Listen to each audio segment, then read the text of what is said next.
बेनज़ीर, जो मज़हर अब्बास साहब बात करें, बड़ी इंपॉर्टेंट बात की है इन्होंने, और ये सिलसिला फिर कहीं रुकेगा। और यही बात कि जिन्होंने अगर ये झूठे केसेस बनाए गए तो क्या उनके खिलाफ कोई कार्रवाई होगी? आपको क्या लगता है, क्या ओपिनियन है आपका?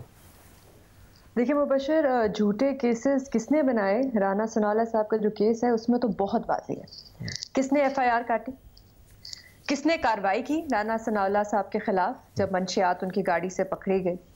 कौन शरियार अफरीदी साहब के साथ उस प्रेस कॉन्फ्रेंस में 2019 में साथ उनके बैठा हुआ था जब शरियार अफरीदी साहब कह रहे थे कि हमारे पास सबूत है, हमारे पास वीडियो एविडेंस है?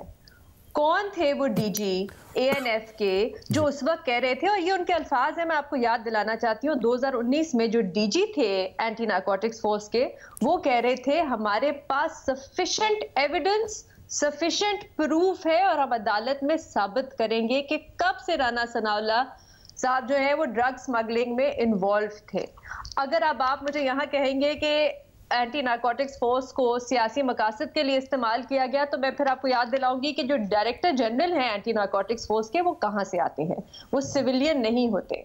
तो हम अगर शरियार अफरीदी साहब को याद दिला रहे हैं कि उन्होंने जो झूठे दावे किए और जो कस्में खाई, तो फिर बहुत से सवालात एंटी नारकोटिक्स फोर्स से भी पूछने चाहिए कि ये झूठा केस उन्होंने क्यों बनाया, इसमें उन्होंने क्यों साथ दिए? क्योंकि देखिए केस एंटी नारकोटिक्स फोर्स का था, शरियार अफरीदी का नहीं था। प्रोसिक्यूशन उनकी अदालत में जाती थी। तो ये बात दोबारा दोहराना, और आज जो हमारे वजीर आजम ने ये ट्वीट भी किया, और ये बात बिल्कुल दुरुस्त है कि जो जिस किस्म के मुकदमात बनाए जाते हैं सियासी हरीफों के खिलाफ, ये जो केस था ये एक बहुत बड़ी रेड लाइन थी। ऐसा केस मेरा नहीं ख्याल है हमने इस दौर में भी देखा है कि इस किस्म का केस राना सनाउल्लाह साहब, जिस तरह पिछले दौर में स्टेट मशीनरी को इस्तेमाल किया गया मुबशर, हमारे पास इसकी मिसाल इस वक्त नहीं है। आजम स्वाति साहब के साथ जो हो रहा है बहुत गलत है। हमारे इख्तलाफात उनसे हो सकते हैं, माजी में जो उन्होंने किया वो उनका रवैया एक तरफ, लेकिन जो उनके साथ हो रहा है उसमें हमें आवाज जरूर उठानी चाहिए। लेकिन राना सनाउल्लाह साहब पे आपने ऐसा केस बनाया जिसकी सजाए मौत थी।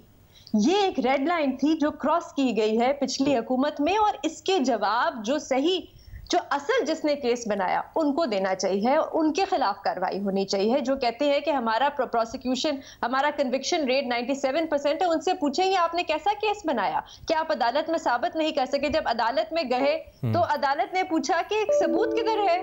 अदालत ने पूछा कि जब आपने उनको गिरफ्तार किया तो आपने डॉक्यूमेंटेशन ही अपनी कंप्लीट नहीं की। ये तो एक बहुत बड़ी चीज होती है, तो मामूली सी चीज होती है। जब आप गिरफ्तार करें किसी को मंशियात के केस में, उसी वक्त आप बैठ के डॉक्यूमेंटेशन बनाते हैं कि कितनी मंशियात मिली, कहां से मिली, क्या हो रहा था। ये सारी डॉक्यूमेंटेशन ही नहीं थी। तो अब विटनेसेस जो है वो बैक ट्रैक कर रहे हैं आपके। तो ये सारे जो सवालात हैं ये एंटी नारकोटिक्स फोर्स से सबसे पहले पूछने जाने चाहिए और फिर पीटीआई से। सही।